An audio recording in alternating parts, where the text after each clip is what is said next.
Welcome to the second video in the self-doubt series, where we're going to look more into letting go of self-doubt and building confidence in its place instead. And so hopefully in the first video you've watched that. If you haven't, the link down below will be there to go to my website for the full series. And today I want to talk about briefly the last video where it was talking about it's helpful with a problem to first understand the nature of the problem and how it's happening, what the root causes are. And that's what the first video was about, to start contemplating, where'd this come from?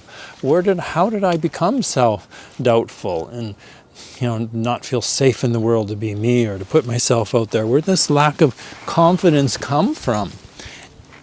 And a lot of times it comes from a very young age, or some traumatic experience along the way, or a repetitiveness of some things in life that don't work out well, and it just undermines our confidence over time, and they become internal beliefs.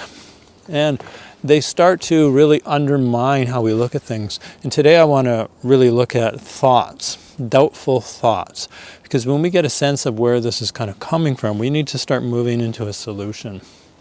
If you spent all day thinking in your mind how bad I did, this was terrible, why did I do that? And we're beating ourselves up all day long in our head, putting ourselves down, doubting everything. We're looking at everything and going, oh, that's terrible. And we're being really impatient, driving and complaining about other drivers. And we're just creating this whole negative narrative in our mind.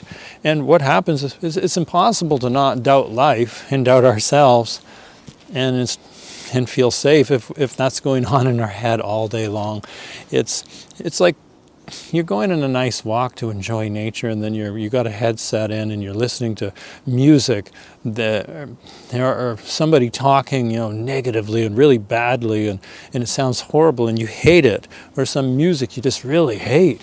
Well, that's not going to really support you to feel good. And eating food that you always feel sick and you really don't enjoy eating it, well, that's not going to make you feel good either. And it's kind of like that with our thoughts. They're just there all the time. We're so used to them. We don't realize that for decades maybe we've had negativity going on in our mind, but it's directly related to the belief systems within us. So if you start doing the awareness practice I talked about in the first video, and the link below is to another one of my series, the Finding, Discovering Life Purpose. And I just did, I think it was the third video in the series, which is cultivating an awareness practice to find life purpose. But it's really to connect back to your body and be present. Go there and watch that video, and I guide you through an awareness practice, how to do it. And when we start being present and connecting with our body and pulling ourselves away from thoughts back to just our breathing and our body, we start to disconnect from thoughts and see them for what they are. They're just like a record player just repeating over and over, and it's just a habitual program playing subconsciously. And it's based on our old beliefs long ago.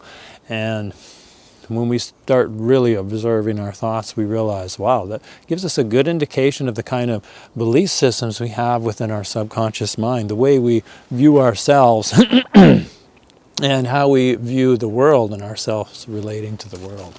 And if we don't feel safe in the world, or that we can really be ourselves, if we're pretending to be somebody we're not, if we've learned to push our emotions aside, or be a certain way, we have to be useful to somebody to be loved. So we're always giving our time and attention to be accepted and by others.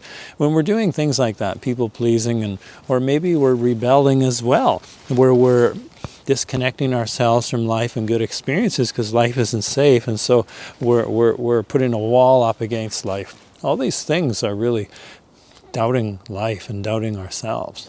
And so the awareness practice will really help you to start seeing your thoughts and to realize, okay, these thoughts are really, if you think about it, I'm going to spend the whole day and just think badly about myself and see at the end of the day, how much did I enjoy my day? Well, you're just going to complain about the day because the whole day was that. And if you spend the whole day, now imagine if you could do this. I'm not saying you could just snap your fingers and do this overnight, but if you spent the whole day with positive affirmations in your mind, just affirming life is wonderful and I can do this, talking yourself through things.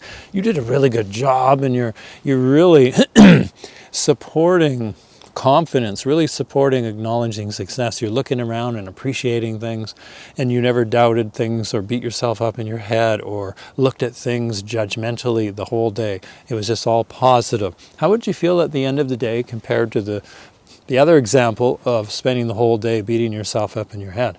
You'd feel really good, I bet you. There'd be no comparison.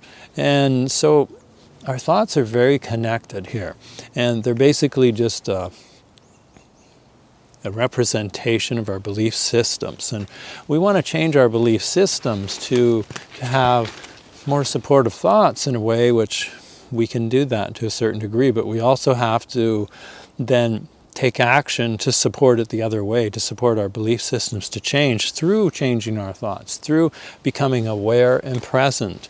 And we have to start to be with our emotions. If we can't handle what we feel, we're going to doubt everything. Okay, if we can't handle what we feel, we're going to doubt everything. Because if you're doing something and it's triggering fear and anxiety, well, the thing that makes you stop, it's the feeling. It's not the thing you're doing. It could be something that you're doing that, you could totally love this thing, and another person could be scared to death of that thing. It's not really the thing, it's how you perceive the thing through your feelings, what you feel. And they're very connected to your belief systems, your feelings, but also the habit of being with what you feel. If you've practiced avoiding what you feel, if you don't feel good about yourself, if you weren't supported when you were younger to be with what you feel, if you didn't get your emotional needs fully met, feelings are going to feel uncomfortable. You're going to try and push aside and avoid or push through some feelings, distract yourself from some, and some of them are going to just pull you down and you get stuck into this negative place. Now, the awareness practice, when you practice every day, coming back to your body feelings and sensations, coming back to your breathing, you get pulled away into thoughts. You recognize thoughts, okay, and then you're able to start practicing coming back to your breathing. Sit every day and do this awareness practice. Just sit and notice, okay, my attention's getting pulled off. Now come back to your breathing. Come back to what you feel in your body. Being with what you feel in your body creates a safe environment where I'm accepting what I feel. And you'll start to, if you sit every day at a certain time, and I mention this a lot, but it's just so important. I need to keep mentioning it. That you keep coming back to your breathing. And every day you're going to feel a little different when you sit and do this practice. You'll feel different emotions, different feelings. And so you get to practice to be with what you feel. You get practice to start cultivating confidence in being able to be with what you feel and process your feelings. Now you can't doubt your feelings. When something happens and you go out in life and you're feeling doubtful, it's always a feeling.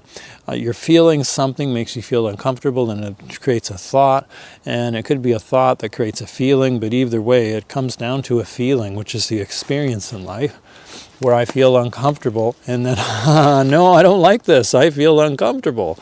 And so it limits your life hugely. So practice being with what you feel.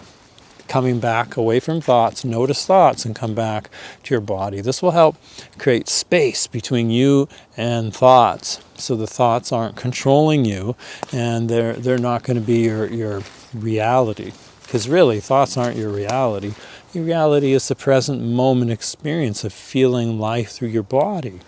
And so do this, practice this, and then practice noticing things you appreciate in life and starting to focus on those instead. Focus on your body, look how it feels, and start breathing, coming back to your body every day. And in a while, you'll start to be able to disconnect from thoughts more.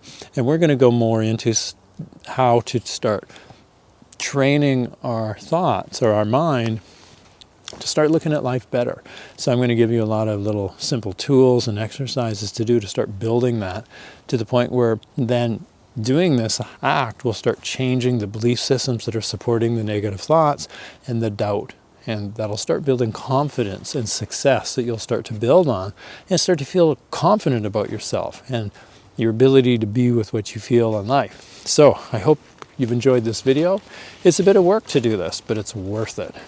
My name is Arnie Peterson from Victoria. I'm a hypnotherapist, and I help people to move through these kinds of experiences of self-doubt and build solid confidence. So below there is also a link to a mindfulness program. It's free, absolutely no sign-up required. It'll help you step by step to move through these processes. It's a mini program of the bigger one I use with clients, and I think you'll get a lot from this program. And as well, the series, the link to that to see the full series is down below. So I hope you enjoy this video, and I wish you a wonderful rest of your day, and I'll see you soon.